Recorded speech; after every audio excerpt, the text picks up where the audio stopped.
Hello everyone. Back again with film recaps. In this video, I will recap one of the thriller films from 2019, titled Evil Intent. Before we get to the storyline, don't forget to like and subscribe for more film recaps and have a great day.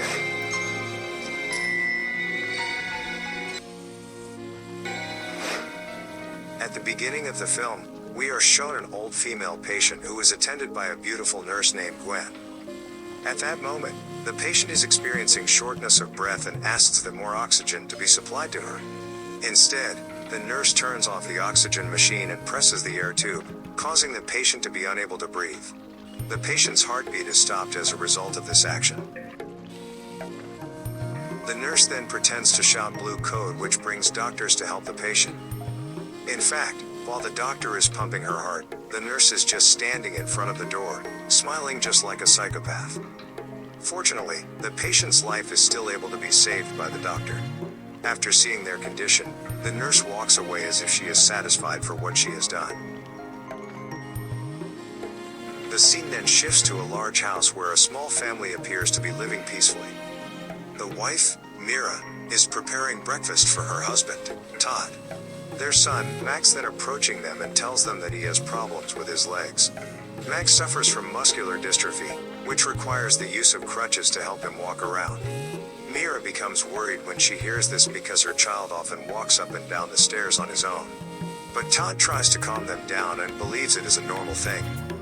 Following that, it turns out that Gwen, the psychopath nurse, works in the house to take care of Max. While the four of them are having breakfast together, Max accidentally drops his crutch. Gwen then helps him take his crutch back, but she deliberately loosens the end of his crutch, so that Max will fall due to it later. Not long after that, Todd is ready to go to work while Mira neatens his suit. Gwen is a little jealous when she sees Todd and Mira's intimacy. After Todd has left for works, one of Mira's friends, Karen, come to visit her at her house. They can both see how happy Gwen and Max are when they are having fun playing ball. During their conversation, Mira expresses her feelings that Max and Todd prefer Gwen over herself. At that moment, Gwen purposely overhears their conversation. Karen then suggests that Mira check the references of other nurses who might be able to replace Gwen. But Mira refuses because she believes Gwen has taken good care of Max. They then hear Max's screams as he falls to the ground. Mira, who sees Max's condition, blames Gwen for her carelessness, but Max explains that it isn't Gwen's fault. According to him, the crutch breaks unexpectedly while he is walking around the house. Mira tries to contact Dr. Keller to check on Max's condition, as well as to order a new crutches to replace Max's broken ones. Later that night, Mira apologizes to Gwen for what happened this afternoon. Gwen then said it was fine because it was a stressful moment for her as a mother. Gwen also make a therapeutic tea for Mira so that she can rest. The next day, Mira joins the community of people with muscular dystrophy. She tells the story of Max, who has been diagnosed this year. Max starts to experience it when he climbs up the slide and falls backwards onto the sand after slipping.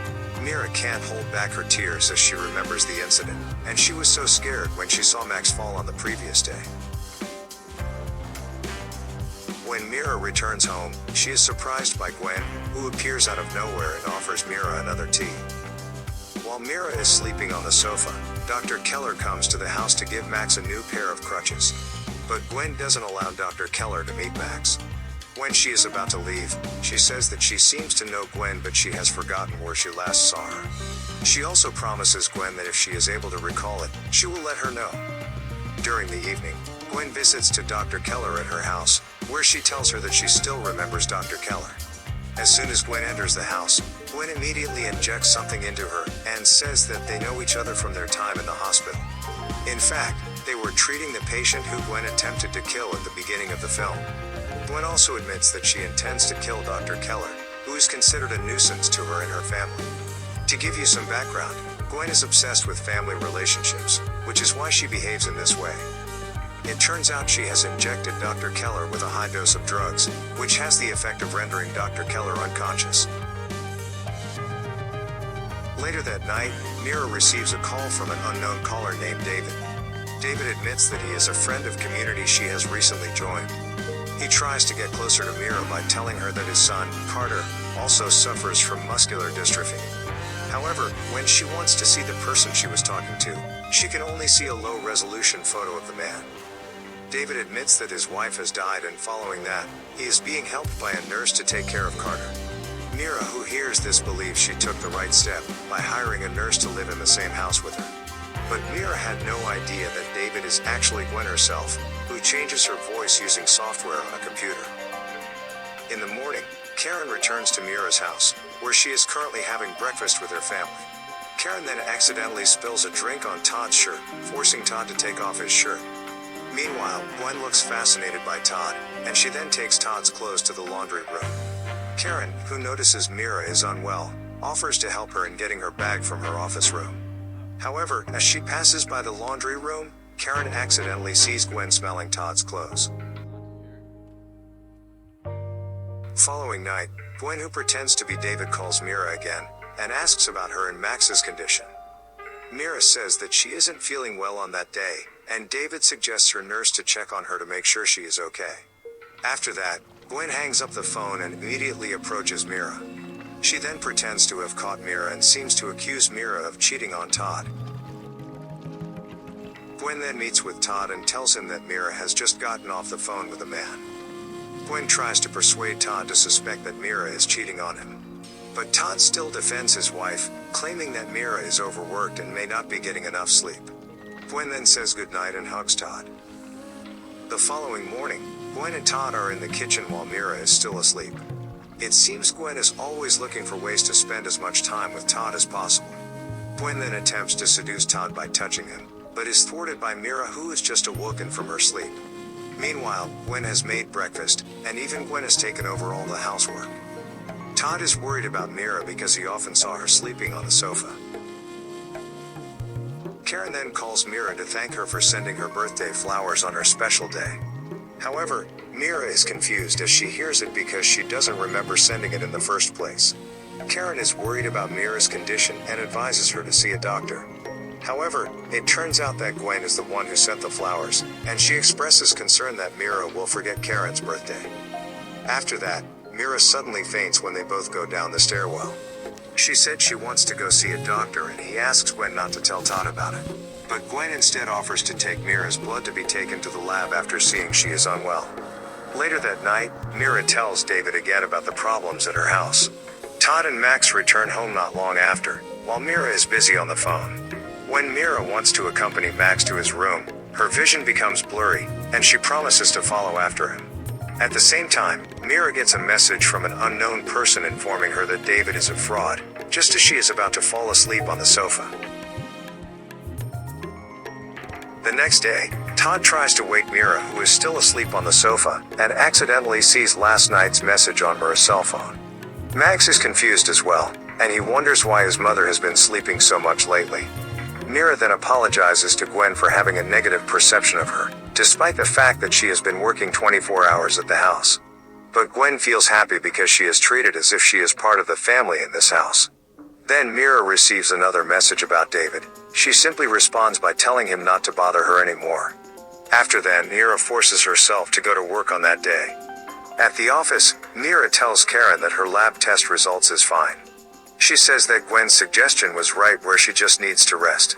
But Karen advises Mira to take the advice of another doctor who has nothing to do with Gwen, but Mira doesn't mind it. Mira then gets an email from Gwen disguised as David. Fake David wants to tell her that Weber, who often sends messages to Mira, is trying to slander him. However, the second message tells Mira that her child is in danger, and asks Mira to meet at a cafe. When she is at home, Todd overhears her conversation with Gwen about the person she wants to meet at the cafe tomorrow. Todd, who overheard the conversation, is disappointed because he believes that his wife has cheated on him.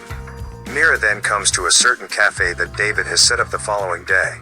And it is there she meets the real David Weber. David claims that he has no children, and that he has never spoken to Mira at all. He informs that someone has disguised as him, as well as the death of his wife, Laurel, from lung cancer. The reason for this is that someone persuaded Laurel to stop chemotherapy and avoid seeing a doctor, which is similar to what Mira is going through at the time. Plus, David shows a photo of the same person who was chatting with Mira, along with a photo of a fake child that David had shown when he called her. Mira looks as if she can't believe what she's seen, but she still doesn't suspect Gwen is behind it. It turns out that Todd has been following Mira and sees Mira hugging David. Gwen, on the other hand, is visited by Karen to give Mira a new design bag. Moreover, she is here because she wants to talk to Gwen about the issues of the house. Karen says that she has previously saw Gwen smelling Todd's shirt. And she threatens that if Gwen is toying with this family, then she will toying with Gwen as well. However, as Karen is about to return home, she is hit in the back by Gwen.